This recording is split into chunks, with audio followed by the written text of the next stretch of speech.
So tell me, like, where are we at in terms of your revenue matching your consulting income, and where do you expect the future to go there? So surprisingly, I also did not expect this. I like for the most of this entire year of 2025, my post-tax income, because now we have to think about it like post-tax, because now my tax is like I do the C corp taxation, like the tax structure just looks a little bit different.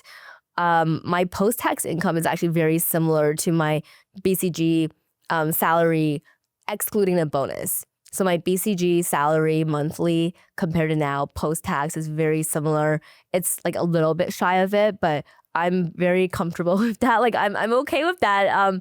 This is way more than what I would have expected, just given I personally feel like this year, like what I feel like I messed up on really is I think that I just spent like way too much time on like just as during the learning period, a lot of smaller fragmented deals, right? Like putting my time into smaller bits and pieces instead of just again building more of my audience and more of my content and digital products. And now I need to do a lot more of that to kind of like catch up a bit. But even then, like even though I did feel like I did this mess up, even so, I'm like pleasantly surprised at like the income that I've been able to generate so far this year. I did not expect that. Given again, like my account to me is still very small. I'm not doing any outbound. And so I'm really grateful that this has been my experience this year. Yeah, that's honestly congratulations. That's massive win to be able to do that in just a year. And also, I feel like the big point here is that you did not start this while you were working. Like you quit, then started from scratch, and within a year you were matching your consulting income and basically like more than enough to live your life. So my next question here is, why do you think you were able to do that in just less than a year? hmm I think that it came down to a few things. One, the consulting niche is in high demand. And if it wasn't in high demand, I don't think I would have received as many of my coaching inquiries, right? Like, so that's one chunk of revenue that would have just entirely disappeared. Because a lot of the people who come to talk to me, and not everyone wants to do consulting. Actually, I provide general career and interview guidance. Like I've helped people structure resumes, recruit for corporate jobs, prepare for behavioral interviews, and but many people do come for consulting. So one, consulting as a niche is very in high demand. Second, I think that brands might be willing to pay a bit more for my account because the editing quality is good. So even if it's a small account, the brand image and the editing and the quality of the output, I think brands still like it and want to be associated with it. So that I think helps command potentially higher rates. Maybe I still need to get better at negotiating even higher rates. I'm not sure. I think that I've also been very, I think like when it comes to the UGCs, I think I've been very fortunate that even though it's not what I want to focus so much of my time on going forward, I am fortunate that they are coming in, like a ton of these are coming in inbound, and I could negotiate a lot of these rates since I just, because of capacity constraints, I actually just can't take on anything that's low. So now I'm like, I literally can't take this on. I have to just ask for a higher rate. And many brands are actually saying yes to it. Then this all aside, I do think and hope that I'm working with them in the right way, as in I do try to be a good partner to collaborate with. I do try to give high quality output and deliverables and give structure to things like timelines, high quality scripting, good iterations, good speed to output, right? Like, so it's nowhere near as intense as what my consulting job was, but I'm trying to still bring some of that dedication to quality over into everything I do with any of my clients right now. So I get a lot of repeat clients too. And sometimes they repeat, and to my surprise, they are like proactively raising their rates for me, which like it's great. That has happened a few times. And to me, it's like, oh, really? Like I was actually like going off our old rate, but if you are like increasing it like yourself, I will like that's awesome. Like thank you so much. Like that, I think that's like that shows that you appreciate my work. That's awesome. Do you think anyone can do what you did in a year? Or do you feel like there were certain factors that helped you along your journey that kind of made you stand out? Hmm. I feel like if you have a good like work ethic and your content resonates with people, you're building a good brand reputation, and you're like being open to managing your inbox, replying promptly, right? Like just overall like doing good work. I don't see like why it should be that difficult. I know that people, especially if they're doing UGC's work, many are earning like 10,000 or even more every single month just on UGC alone, and that's their full-time job. Like their full-time job is to be a UGC content creator, and they're like taking on a ton of these collaborations and negotiating like several hundred per video. So I know that's a whole industry, and people are doing really well in it. So, what do you feel like is easier, being a creator slash entrepreneur or being a consultant? Oh my God, being a creator entrepreneur. Oh my God. So, oh my goodness. So like I don't so like let me just preface this by saying I don't want to mislead people to think that, oh gosh, like I'm going to quit my job right now and follow like what Kelly did and just be a creator with nothing lined up. Like this is not what the message I want to give out to people, because I think my situation was very specific to me. Many factors came into play and so on. But oh my goodness, like I think that the hours I've worked, I could be working way more hours on my content empire. I could be way more productive. I feel like this entire year I have not been as just like productive as I should be.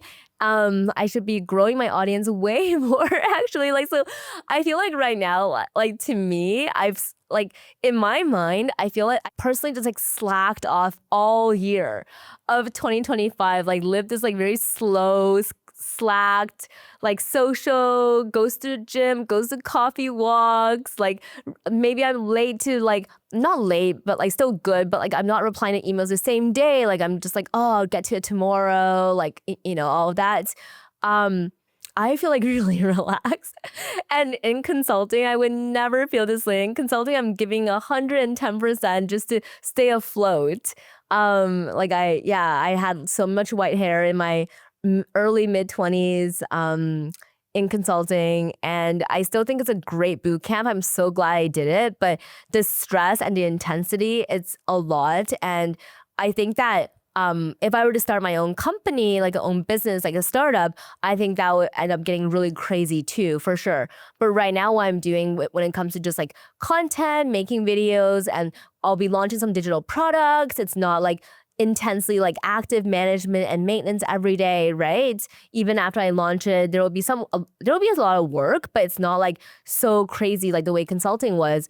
Like my job right now and what I'm doing to generate income does not compare to the stress of consulting.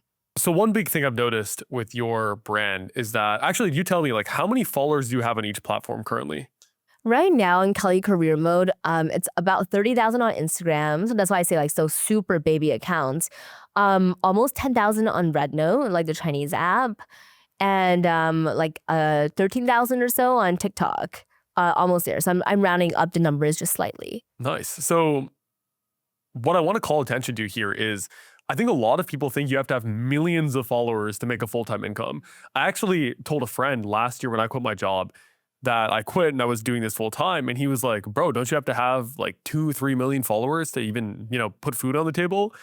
This is a clear counterexample to that. You're making $15,000, $20,000, $25,000 a month of income with 30,000, 10,000, 13,000 followers, not millions, right? And same with me, right? I don't have millions of followers, yet I'm able to like pay for pretty much everything I want in terms of my lifestyle, right? So what do you think the answer is? Do you think people are able to create a successful business with this following, or what's your advice there? Yeah, absolutely. Um, and I just did a collaboration recently with Teachable on digital products.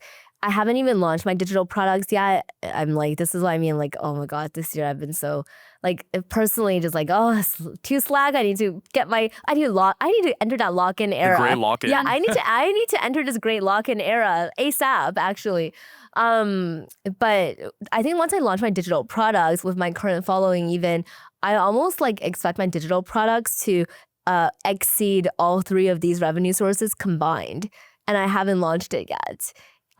So my answer is yes, absolutely. You can create a solid income of a small following base let's say you I'm actually also not at the $25,000 per month income yet, but definitely want to be once these digital products come out. But just to give you like an estimate of numbers, right? Let's say you have like a small-ish account. Let's say you have 20,000, 30,000 followers on Instagram. You do brand deals and you can negotiate anything between $1,000 to maybe $2,000 per brand deal, depending on the package, maybe even more. I don't want to limit anyone. But I'm just giving like, generalized numbers here. So you do a couple of those a month. That takes you to like, let's say anything between like $4,000 to $8,000. Maybe, right? Maybe not every single one will be that high. Maybe it's a bit lower. So just, plus or minus everything I'm saying right now. I'm also being like slightly optimistic. Then you'd also do a couple of UGC campaigns. Maybe you do like on average, like 10 or 15, and you're getting paid in total for these 10 or 15, like another like $4,000 to $6,000. Then you do some coaching. Let's say you do a couple, 20 hours or so, add in like $2,000. And if you have a digital product and that digital product sells for $50, even if you just get, 100 sales between you promoting it, maybe you promote it on some other channels, maybe you like even pay other creators to shout it out for you. If you generate 100 sales a month of that digital product, that's $5,000 as well. Right? So when you add all of that up, that's pretty significant.